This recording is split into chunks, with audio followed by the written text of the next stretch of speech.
बिस्मिल्लाहिर्रहमानिर्रहीम अस्सलाम वालेकुम hello everyone I hope you all are doing well. आज का जो हमारा टॉपिक है that's about syllabus and curriculum in applied linguistics. पिछली वीडियो में हमने बात की थी करिकुलम की कि करिकुलम है क्या अप्लाइड लिंग्विस्टिक्स में। सो वो वीडियो आप देख सकते हैं, लिंक आपको डिस्क्रिप्शन में मिल जाएगा। आज की वीडियो में हम जस्ट बात करेंगे सिलेबस की कि सिलेबस का क्या कंसेप्ट है अप्लाइड लिंग्विस्टिक्स में। सो टाइम वेस्ट के बगैर let's get started. Syllabus etymologically syllabus means a label और टेबल ऑफ कंटेंट्स। जो कंटेंट्स का एक टेबल होता है उसको हम सिलेबस कहते हैं। The American heritage dictionary defines a syllabus as an outline of a course of study. A syllabus represents the expression of educational ideas in practice. The syllabus can also be seen as a summary of the contents to which the learners will be exposed. ये इसकी दूसरी definition है, syllabus in which the language content is arranged according to the meanings which a learner needs to express through language and the functions that the learner will use the language for. So syllabus जो है list होती है contents की, topics की list होती है, सब topics की लिस्ट होती है कि हमने ये चीज़ें पढ़नी है और ये चीज़ें नहीं पढ़नी। तरतीब से ये सब कुछ लिखा होता है, कंटेंट लिखा होता है कि हम ये सब कुछ 1 साल या 6 महीनों के अंदर मतलब सेमेस्टर के अंदर जो है कवर करते हैं या कवर करेंगे। सिलेबस में किसी भी चीज़ की एक्सप्लेनेशन नहीं होती। ये इम्पोर्टेंट पॉइंट है कि सिलेबस में किसी भी चीज़ की एक्सप्लेनेशन नहीं होती, बल्कि सिर्फ एक फहरिस्त होती है, टॉपिक्स की एक लिस्ट होती है, सब टॉपिक्स की एक लिस्ट होती है, कंटेंट की लिस्ट होती है। वहाँ किसी चीज़ की एक्सप्लेनेशन नहीं की जाती, मतलब कोई भी चीज़ एक्सप्लेन परफेक्टली नहीं किया जाता। सिलेबस जो है सब पार्ट है करिकुलम का। अब करिकुलम है क्या, करिकुलम पे ऑलरेडी वीडियो बनी है, क्योंकि करिकुलम जब आप समझेंगे तब आपको सिलेबस की समझ आएगी। सो आप करिकुलम की वीडियो देख सकते हैं, लिंक आपको डिस्क्रिप्शन में मिल जाएगा। फिर से करिकुलम के हमारे पास जो 2 कंसेप्ट आते हैं, न्यू कंसेप्ट और ओल्ड कंसेप्ट, वो भी आप देख सकते हैं, उसकी वीडियो भी आपको मिल जाएगी। In the context of non native countries while English is taught as a second language. अब लैंग्वेज जो है इंग्लिश जो है लाइक ऑब्वियसली अगर हम पाकिस्तान की बात करें तो पाकिस्तान में इंग्लिश जो है सिखाई जाती है as a second language. The selection of an English syllabus requires a deep understanding, a comprehensive knowledge of various syllabus designs, and a mature insight into the issues that which type of syllabus is indispensable to design so that syllabus could fulfill learners' requirements with all the paraphernalia of pedagogical activities. The syllabus presents the complete program of study to teach academic content in a specific time period. To gain the maximum benefits of syllabus in a limited time, it is imperative that the syllabus must be designed taking into account the learner's needs and objectives essential to require. Like हमने पिछले slide में जो बात की कि syllabus जो है ये एक मतलब टॉपिक्स की लिस्ट होती है, सब टॉपिक्स की लिस्ट होती है, कंटेंट की लिस्ट होती है, वहाँ किसी चीज़ को एक्सप्लेन नहीं किया जाता और इसकी एक ड्यूरेशन होती है। लाइक यहाँ पे इन्होंने मेंशन भी किया है कि the syllabus presents the complete program of study to teach academic content in a specific time period. अब स्पेसिफिक टाइम पीरियड से क्या मुराद, सपोज़ अगर आप जो है लाइक सेमेस्टर है आपका 6 सेमेस्टर चल रहा है तो कितने मंथ, लाइक 6 मंथ्स के अंदर आप जो है आपका जो कोर्स होगा वो पढ़ाया जाएगा। और इसी तरह ये सारे फिर सिलेबस में आ जाते हैं। फिर टॉपिक्स की लिस्ट जो होगी, जो सब टॉपिक्स की लिस्ट होती है, कंटेंट की जो लिस्ट होती है, ये सब सिलेबस में आ जाता है। तो ये एक दूसरी डिफिनीशन है, आप कह सकते हैं। अगर आपको वो पहली वाली डिफिनीशन अच्छी लगती है तो वो आप लिख सकते हैं पेपर में, अगर ये डिफिनीशन अच्छी लगती है तो आप ये लिख सकते हैं। ये ज़्यादा डिटेल में है, this will be more effective.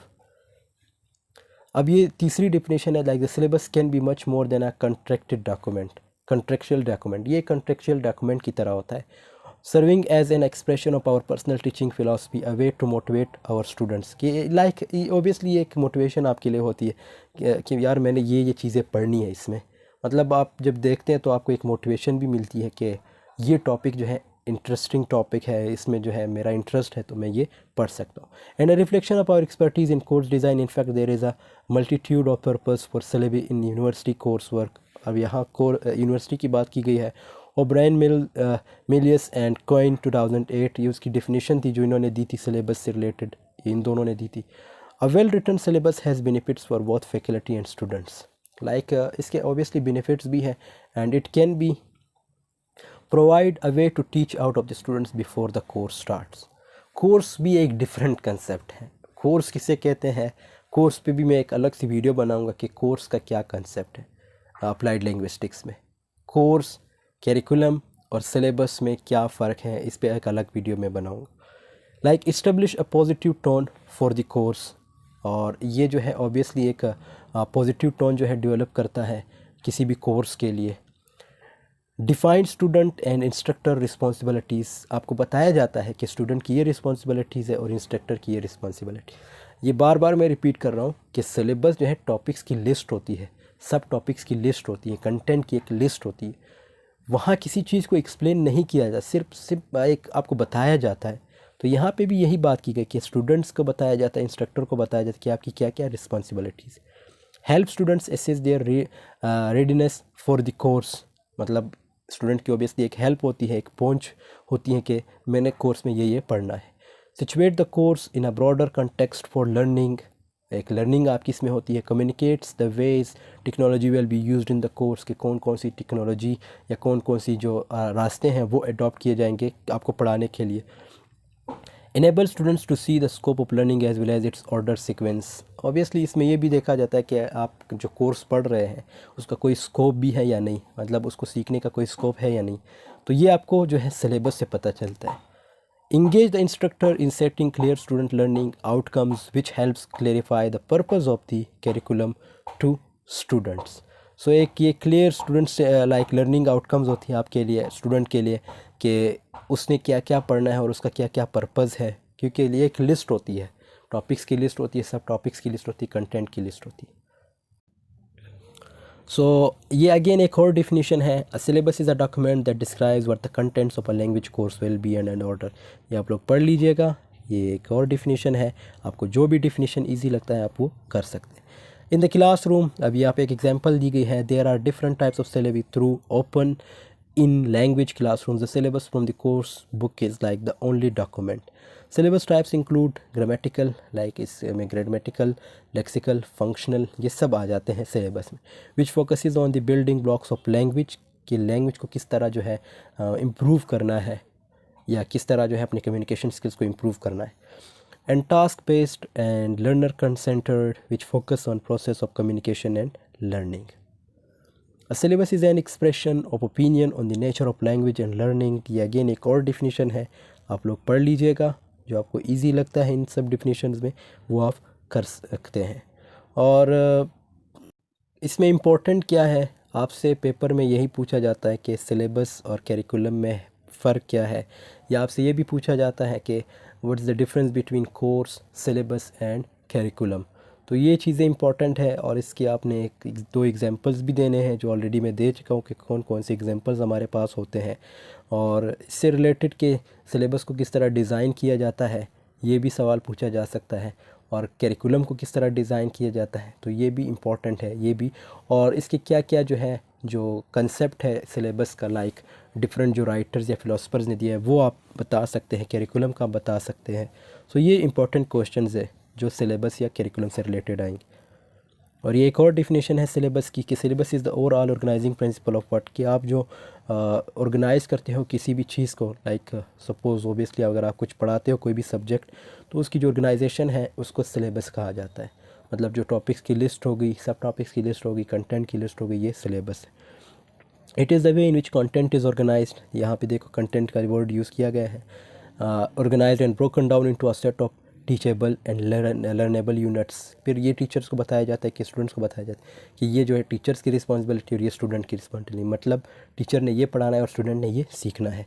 And will include considerations in pacing, sequencing and grading items, methods of presentation and practice, presentation और प्रैक्टिस की बात की गई है। A syllabus inventory is a list of the content to be covered like the language program which like a content outline. अब syllabus inventory ये एक और कंसेप्ट है कि इसका मतलब क्या है कि is the list of content to be covered, कि जो कंटेंट का लिस्ट है उसको कवर करना है इन द लैंग्वेज प्रोग्राम, किसी भी language program. Much like a content outline, like just content outline की तरह ये भी। अब ये एक और डिफिनेशन है, syllabus is more detailed and operational statement of teaching and learning elements that translate the philosophy of the curriculum into a series of plan. तो यहाँ पे कैरिकुलम का वर्ड यूज़ किया गया है और ये एक डिफिनेशन किसने दी है, डेबिन एंड ऑलेस्टीन। तो ये कंसेप्ट इनकी तरफ से था। सो आई होप आपको ये वीडियो पसंद आई होगी। वीडियो पसंद आई है तो ज़रूर लाइक कमेंट शेयर कीजिएगा, और आपका कोई भी क्वेश्चन हो कमेंट सेक्शन में पूछ सकते हो, या आप इंस्टाग्राम या मेरे नंबर पे मैसेज करके पूछ सकते हो। मिलते हैं नेक्स्ट वीडियो में, तब तक के लिए अल्लाह हाफिज़, टेक केयर ऑफ़ योरसेल्फ।